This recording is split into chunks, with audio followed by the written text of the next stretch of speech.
Hello అండి. Welcome to my channel Krishnaveni masala tiles. నేను మీ కృష్ణవేణి. ఈరోజు వచ్చేసి మసాలా భిండి ఎలా చేయాలో చూద్దాము. దానికోసం అని చెప్పేసి నేను హాఫ్ కేజీ బెండకాయలు తీసుకున్నాను. నీట్‌గా కట్ చేసుకొని మీడియం సైజ్‌లో కట్ చేసుకున్నాను.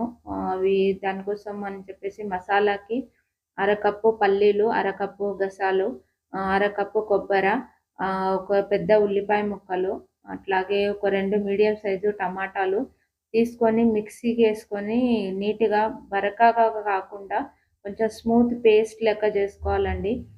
దీంట్లో నీళ్ళు యాడ్ చేయొద్దు. ఎట్లా అంటే మనకు టమాటా, ఉల్లిపాయ నీళ్ళే సరిపోతుంది. నేను చూపించిన విధంగా పేస్ట్ రావాలి. స్మూత్ పేస్ట్ వస్తే గ్రేవీ కూడా బావుంటుంది. తర్వాత మనం కడాయి తీసుకొని అది వేడైన తర్వాత ఒక కప్పు ఆయిలేసుకొని దాంట్లోకి మనం ముందే కట్ చేసి పెట్టుకున్న బెండకాయలని నీట్‌గా ఫ్రై చేసుకోవాలి. ఎట్లా అంటే దానికి జిగురు ఉంటుంది కదా! బెండకాయలలో జిగురు ఉంటుంది. ఆ జిగురు పోయే వరకి వేయించుకోవాలి. మూత పెట్టి వేయించొద్దండి. మూత పెట్టి వేయించితే అది మగ్గిపోయి బెండకాయలు మెత్తగా అయిపోతాయి. ఈ కర్రీ చేసినప్పుడు మనకి అసలకి మనం మూత పెట్టి వండొద్దు.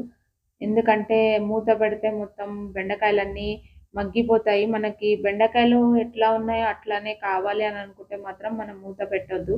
ఇప్పుడు నేను చూపించిన విధంగా బెండకాయలు వేగిపోయినాయి. ఇవి తీసుకొని పక్కన పెట్టేసుకోవాలి.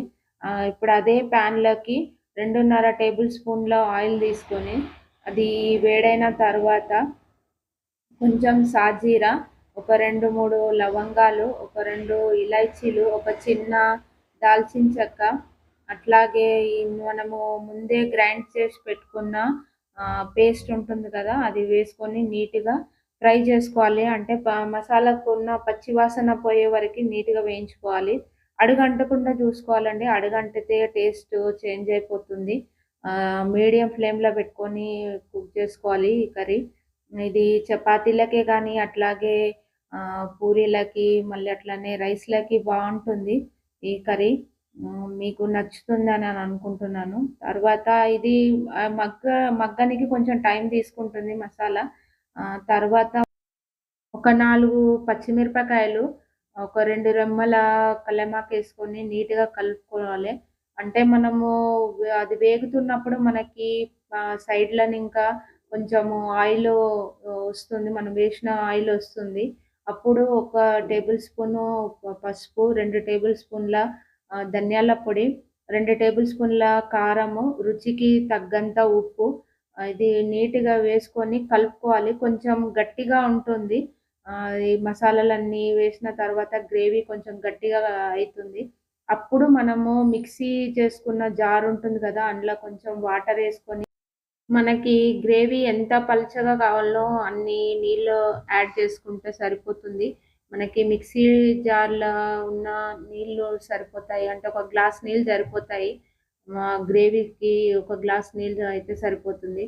ఇది ఎక్కువ హై ఫ్లేమ్‌లో పెట్టి వండొద్దండి. ఇది లో ఫ్లేమ్‌లోనైతేనే బావుంటుంది. ఎట్లా అంటే తొందరగా మసాలా మనం చాలా స్మూత్ పేస్ట్ చేసుకున్నాం గనుక తొందరగా అడుగంటుతుంది దాన్నింకా.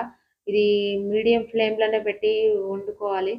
తర్వాత దీంట్లోకి మనము వేసిన ఆయిల్ ఉంటుంది గదా! అది పైకి వస్తుంది ఒక 10 నిమిషాల తర్వాత.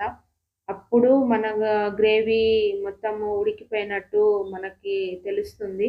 అప్పుడు మనము ముందే వేయించి పక్కన పెట్టుకున్న బెండకాయలు అందులో వేసుకొని నీట్‌గా కలుపుకొని ఎక్కువ కలపొద్దు. ఎట్లా బెండకాయలు మసాలా ఏసిన తర్వాత కలిపితే బెండకాయలు విడిపోతాయి.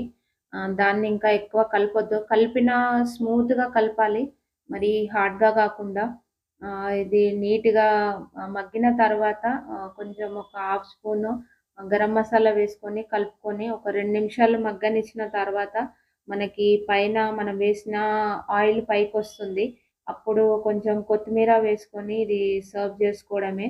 Okay friends. మీకు ఈ రెసిపీ నచ్చిందని అనుకుంటున్నాను.